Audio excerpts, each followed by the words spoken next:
ऐसे मुन्ना भाई न पैदा हो, ऐसी कार्रवाई कर दी जाए कि उनकी जो 7 पीढ़ी 48 बाहर जिला तू तो नाम कर दिया रे। जहानाबाद से 11 गो तू तो करेजा है हमार। हम जिस जिला से जहाँ बिलोंग करते हैं ना वहाँ से 11 गो चला खुश नसीब है जो हमारे रोल जिला से है। हमारे पास भी एक घंटा है, हमारे पास कैमरा मैन के पास भी एक घंटा है, तो घंटा ले जाइएगा घरे पे और ले जाने के बाद खूब बजाइएगा बाबूजी मिल के। बाकी बार सिलेक्शन बिहार पुलिस में खत्म हो ही जाएगा। क्या है कि हम 10 लाख पे खरीद वीडियो होने वाला है, कुछ अलग होने वाला है क्योंकि एक तरफ बिहार सरकार जातीय जनगणना में बिजी है और उधर मुन्ना भाई पूरा बिहार को लेकर चौपट कर गए। बात वह है कि बिहार में 1 अक्टूबर को बिहार पुलिस का एग्जामिनेशन हुआ था, तो मुन्ना भाई ने पूरा क्या कर दिया कि एग्जाम को चौपट कर दिया।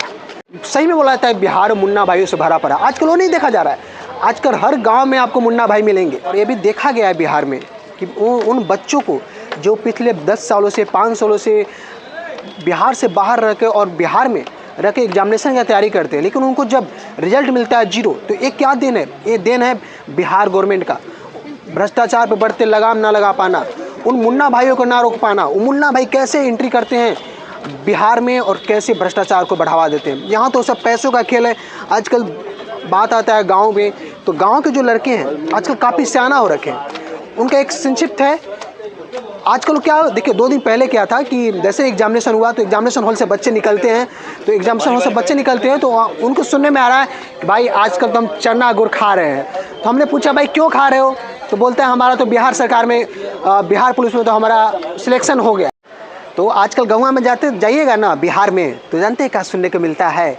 हमारे बेटवा के बार बिहार जो एग्जामिनेशन हुआ है दरोगा का और सिपाही का, उसमें हमारे बेटवा का सिलेक्शन हो जाएगा। क्या है कि हम 10 लाख रुपया दे रहे हैं हम अपने दलाल को, हम अपने एजेंट को दे रहे हैं। मुन्ना भाई फिर पर हर गांव में मुन्ना भाई घूम रहे हैं, तो हमारा बचवा का इस बार बिहार में सिलेक्शन हो जाएगा। बहुत सारे ललनवा से बात करने का कोशिश किए, जो बिहार के ललनवा हैं अभी उनसे बात करने की कोशिश की और उनके बाबूजी से भी हम बात किए। तो उनके बाबूजी जानते हैं क्या बोलते हैं? बोलते हैं कि हमारे बेटवा के बार सिलेक्शन बिहार पुलिस में खत्म हो ही जाएगा। क्या है कि हम 10 लाख पे खरीद लिए हैं। खरीदने के बाद हमारे बच्चों के जानते कैसे वसूली करेंगे? सदिया करेंगे तो 10 लाख रुपये हम ले लेंगे, 10 से 12 लाख रुपया दहेज ले लेंगे, हमारा वसूली हो जाएगा, हमारा बच्चा का लाइफ बन जाएगा। ठीक है, आपका लाइफ हुआ बन जाएगा, लेकिन जो भैया मेहनत कर रहा है उसको क्या कर रहे आ रहे हैं आप? हैं क्या करवा रहे हैं आप? अब तो एग्जाम भैया कैंसिल हो गया है, अब लीजिएगा बाबा जी का घंटा, अब बजाइएगा घंटे वाले के बाबूजी और ललनवा बैठ के बजाइएगा। जो बेचारा मेहनत किए थे 15 साल से उनको आप मार लिए पिछवाड़ा में, है ना? क्योंकि आपको पास 10 लाख रुपये हुआ था, आप तो दे दीजिएगा, लेकिन जो 10-15 साल से पटना में रह के एग्जामिनेशन की तैयारी कर रहे थे उनको क्या होगा?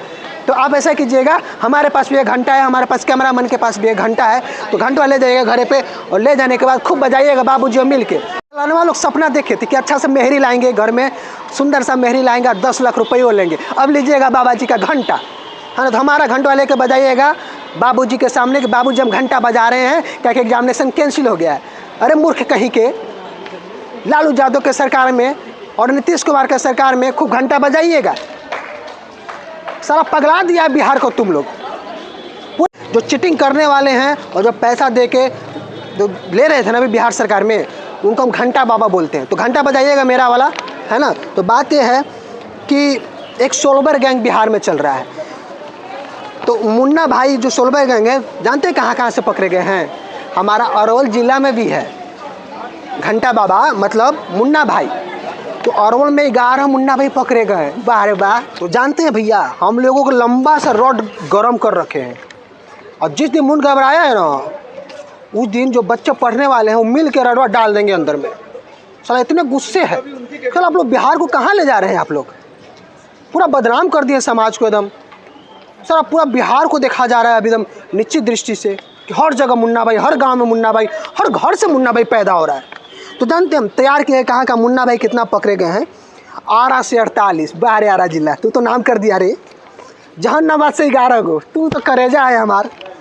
अरवल से 11 गो, हम जिस जिला से जहाँ बिलोंग करते हैं ना वहाँ से 11 गो चला खुश नसीब है जो हम अरवल जिला से हैं। वाह। छोटा सा पेपर तैयार करने में हमको 5 घंटा लग गया। और सोचिए बेचारे जो 10 साल से एक एग्जामिनेशन की तैयारी कर रहे हैं उनको पर क्या बीत रहा होगा, क्या बीत रहा होगा? तो एक कन्या के चक्कर में पूरा दुल्हनिया ही गायब कर दिए आप लोग। तो जानते हम और तैयार किए हैं छपरा से भी 21 गो। तो अब तक 125 गो मुन्ना भाई गिरफ्तार हो चुके हैं और लाइन में लगे हुए हैं। तो चलिए पेपर लीक कैसे हुआ ये थोड़ा बता देते हैं। हमारे जो मुन्ना भाई है पेपर लीक को लीक कैसे किए, तो रीज़न होने का कारण ये है कि पेपर सेंटर के अंदर कैसे गया, सेंटर के अंदर पेपर लीक कैसे हुआ, सिपाही भर्ती परीक्षा का पेपर कहाँ से लीक हुआ, पहले कहाँ से लीक हुआ, ये जांच का विषय है। अभी हमारे साथ जुड़ रहे हैं बिहार के एक और लाल, ऐसे लाल लोग नहीं जो अभी हम वीडियो में बात किए थे, ये ऐसे लाल है जो अपने मेहनत के दम पे यहाँ पर आते हैं, काम करते हैं और कुछ करने का जुनून रखते हैं। तो मेरे साथ जुड़ रहे हैं प्रफुल्ल जी। मैं और प्रफुल्ल जी आज आपको मिल के रेलेंगे उन ललनवा को, किनको, मुन्ना भाई को। तो क्या नाम भैया? प्रफुल्ल भाई। प्रफुल्ल प्रधान। प्रफुल्ल प्रधान जी, आप जॉब करते हैं? हाँ जी, जॉब। अच्छा बताइए, एक बिहार में भी एक एग्जामिनेशन कैंसिल हुआ है बिहार सिपाही भर्ती का, तो इस पर आप क्या राय देना चाहते हैं? एक ही एग्ज़ाम नहीं, बिहार में ये तकरीबन बहुत बार हो चुका है। ऐसे फॉर्म निकलता है, लड़के फॉर्म डालते हैं, तैयारी भी करते हैं, जम की तैयारी करते हैं। और बिहार एक ऐसा राज्य है जहाँ सबसे ज़्यादा IAS और PCS एग्ज़ाम क्वालिफाई करते हैं लड़के। लेकिन विडम्बना ये है कि और लड़के जो नया जनरेशन है वो तैयारी कर रहा है, मेहनत कर रहा है, जैसे ही एग्ज़ाम आता है, फॉर्म डालता है, इंतज़ार करता है कि एडमिट कार्ड आ जाता है। एडमिट कार्ड आने के बाद होता क्या है, एग्ज़ाम कैंसिल हो जाता है, या तो एग्ज़ाम हो भी जाता है तो पेपर लीक हो जाता है। ये हमारी बिहार की सबसे बड़ी विडम्बना है। और ये एक सोची साजिश चल रहा है। ये नीतीश कुमार को कहिए या दल बदलू, सब लोग उसी नाम से उनको पुकार रहा है। तो ये बताइए प्रफुल्ल जी, क्या लग रहा है ये चुनावी मुद्दा के कारण से तो नहीं हो रहा है, इसको भटकाया जा रहा है? बिल्कुल ये ध्यान भटकाया जा रहा है स्टूडेंट का। ये प्रॉपर चुनावी मुद्दा ही है। नीतीश कुमार चाहे वो शिक्षक को लेके है, उनकी सम्मान वेतन समान काम का वो मुद्दा हो, या स्टूडेंट के भविष्य का मुद्दा हो, या एग्ज़ाम हो, BPSC का एग्ज़ाम हो, या दरोगा का एग्ज़ाम हो, कोई भी एग्ज़ाम हो, वहाँ तक पहुँच जाता है, एडमिट का जाता है, या तो एग्ज़ाम कैंसिल हो जाता है या तो पेपर लीक हो जाता है। वो बताइए, एक आप बात बताइए मुन्ना भाई के लिए जिन्होंने पैसा लेके काम करवाते हैं, और एक और बात करें जो हमारे ललनवा है, हमारे गांव के ललनवा है, मतलब क्या जिसको पैसा दे के नौकरी ले रहे हैं। और एक बात करते हैं जो बेचारे अपने मेहनत के दम पर 10 साल से बिहार के अलग राज्य में जाकर तैयारी करते हैं, और 10 साल से मतलब बिहार के पटना जो हमारा जो सेंटर वहाँ पर आके तैयारी करते हैं। और एक ऐसा व्यक्ति है जो अभी से जानते हैं, अनाउंसमेंट कर दिए कि हमारा बिहार पुलिस में हो गया है। हाँ। और अभी से जानते हैं क्या कर रहे हैं, चना ले लिए हैं और गुड़ ले लिए हैं और खूब खा रहे हैं। कि तो चारों बात में थोड़ा सा बताइए। पहली बात कि जो ललन की बात कर रहे हैं या मुन्ना भाई की बात कर रहे हैं, ये दूसरा कोई नहीं है, ये नीतीश कुमार का ही आदमी है। ये उन्हीं के संरक्षक हैं, उन्हीं के संरक्षक में पल रहे हैं। वो चुनाव कैसे कराया जाएगा, या सॉरी एग्ज़ाम कब कैंसिल करना है, कब एडमिट कार्ड देना है, एग्ज़ाम से पहले रिजल्ट ना इशू होकर एग्ज़ाम कैंसिल कर देना, ये सब साजिश है।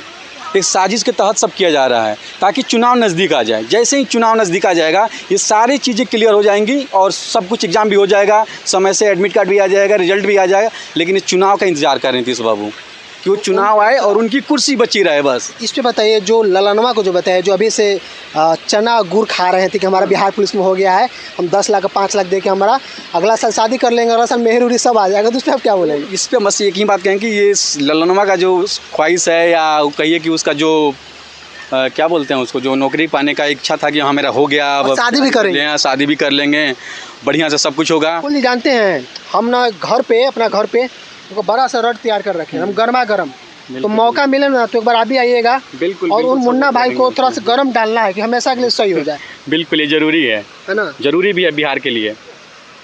तो क्या बोलेंगे आप कि सुधारना चाहिए या नहीं सुधार होना चाहिए? बिल्कुल सुधार होना चाहिए। ये कैसे सुधार होगा सर? ये बिहार के जितने भी युवा पीढ़ी है सबका भविष्य गट में है, नीतीश कुमार के चलते और तेजस्वी यादव के चलते। अगर कुछ करना है तो सरकार बदलना बिल्कुल ज़रूरी है। डबल इंजन की सरकार चाहिए बिहार में, चाहिए। योगी जी सरकार मुख्यमंत्री बिहार में चाहिए, तभी बिहार का कुछ हो सकता है। नहीं तो ऐसे ही चलता रहेगा, नीतीश और तेजस्वी का परिवार राज्य करेगा और सारे बिहार वासी दर दर भटकते रहेंगे। मतलब जिसके पास ये होगा वो नौकरी लेगा, है ना? जिसके पास ये नहीं होगा 10 साल 15 साल आप काम कीजिए, फिर आप दिल्ली पंजाब में कमाइए। सुप्रीम कोर्ट के अधिवक्ता सुनील कुमार जी हमारे साथ जुड़ रहे हैं, तो हम उनसे इस बारे में बात करते हैं और उनकी राय जानते हैं। तो क्या नाम है सर आपका? सुनील कुमार सिंह। तो आप सर सुप्रीम कोर्ट के अधिवक्ता हुए? जी, सुप्रीम कोर्ट के अधिवक्ता हैं हम, लेकिन हमारे भी बड़े हैं जिनसे हम लोगों ने सीखा है और इस देश के लिए, युवाओं के लिए और महिलाओं के लिए कुछ अच्छा करना चाहते हैं। बहुत बहुत धन्यवाद सर। तो हम लोग बात करने वाले हैं सर बिहार में, जानते हैं क्योंकि एग्जामिनेशन ही कैंसिल हो गया है सर, जी। बिहार सिपाही भर्ती परीक्षा, तो उस पर आप क्या बोलेंगे सर? यूपी में भी ऐसा है क्या कुछ? देखिए, यूपी में अभी जिस प्रकार से कानून व्यवस्था और शिक्षा व्यवस्था भाजपा सरकार में माननीय योगी आदित्यनाथ जी मुख्यमंत्री हैं, तो वहाँ की जो प्रणाली है, कुछ धांधलेबाज अंदर बैठे होते हैं। किसी सीएम किसी पार्टी को मैं एक एलिगेशन नहीं देना चाहता हूँ, तो जैसी व्यवस्था उत्तर प्रदेश के अंदर है बहुत अच्छी है और माननीय योगी आदित्यनाथ जी हमेशा उसको अच्छा बनाए रखेंगे, ये उम्मीद करता हूँ। तो किसी प्रकार की कोई वहाँ अभी तक स्थितियाँ नहीं गड़बड़ी, कुछ परीक्षाओं में आई हैं समस्याएं, उस पर पूरा एक्शन लिया गया है।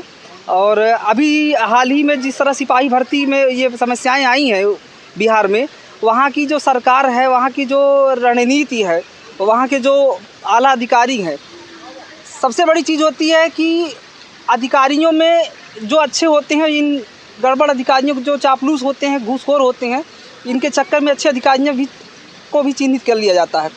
मैं अनुरोध करूंगा बिहार सरकार से, नीतीश कुमार जी से, कि इस पर सख्त कार्रवाई करें। जो अधिकारी इसमें दोषी पाए जाएं, उन पर जो है कानून व्यवस्था का जो है सही इस्तेमाल किया जाए। और जहां ज़रूरत पड़ती है वहां हम युवाओं के साथ खड़े हैं, और इन युवाओं का जो भविष्य है वो हमारे देश का भविष्य है।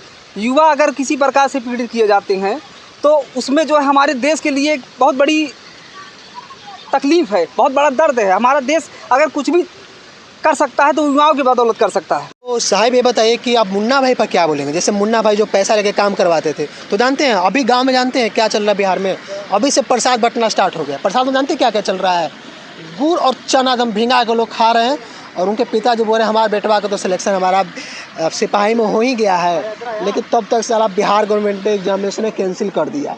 एग्जामिनेशन कैंसिल कर दिया तो अब घंटा बजाए कुछ फ़र्क पड़ने वाला है नहीं। तो सर आप उस पर आप क्या बोलेंगे उन ललनवा के लिए, और उन जो क्या बोलते हैं हमारे मुन्ना भाई भी है? देखिए, जो मुन्ना भाई होते हैं ये कहीं बाहर से नहीं आते हैं, ये अधिकारियों के चेले चपाटे होते हैं, जो पैसे कमाने के चक्कर में युवाओं का भविष्य जो है अंधेरे में डालते हैं। कुछ युवा भी जो है पढ़ने की कोशिश नहीं करते हैं, वो सिर्फ पेपर के लीकेज की व्यवस्था करते हैं, पेपर लीक हो जाए और हम परीक्षा पास कर लें। लेकिन जो मेहनत करने वाले, संघर्ष करने वाले, कहते हैं कि दिया के ऊपर उजाला सब देखते हैं, लेकिन दिया तले उजाला जो करता है वही संघर्ष करने वाला छात्र होता है। हर माँ, हर पिता अपने बेटे के लिए एक बहुत बड़ा सपना संजोए रखता है। उस सपने को संजोने के लिए कितने संघर्ष, कितने खून पसीने बहाता है, लेकिन जो अधिकारी संघर्ष करके आते हैं वही इन चीज़ को समझ पाते हैं। बात रही सरकार की, वहाँ जो मुन्ना भाई हैं वो एक्चुअली किसी और के जो है नकाबपोश नहीं है, वो सरकार के साथ ही जुड़े हुए हैं, सरकार के बीच में है। लेकिन सरकार उनको सही तरीके से, उन पर अगर जांच करे, उनको अगर सही तरीके से उनकी कुंडली खंगाले, तो वो 24 घंटे में बरामद हो सकते हैं। कि ऐसे मुन्ना भाई ना पैदा हो। मैं जो है अनुरोध करूंगा, जो है माननीय प्रधानमंत्री जी नरेंद्र मोदी जी से, मैं अनुरोध करूंगा नीतीश कुमार जी से, मैं वहाँ के जो है डीएम से, कि इस पर सख्त कार्रवाई करके इन्हें जेल भेजा जाए और ऐसे मुन्ना भाई ना पैदा हो। ऐसी कार्रवाई कर दी जाए कि उनकी जो है 7 पीढ़ी याद करे कि मोदी जी की गवर्नमेंट में कोई परिंदा जो है पर नहीं मार सकता है किसी संघर्षशील प्रत्याशी, किसी संघर्षशील परीक्षार्थी के ऊपर।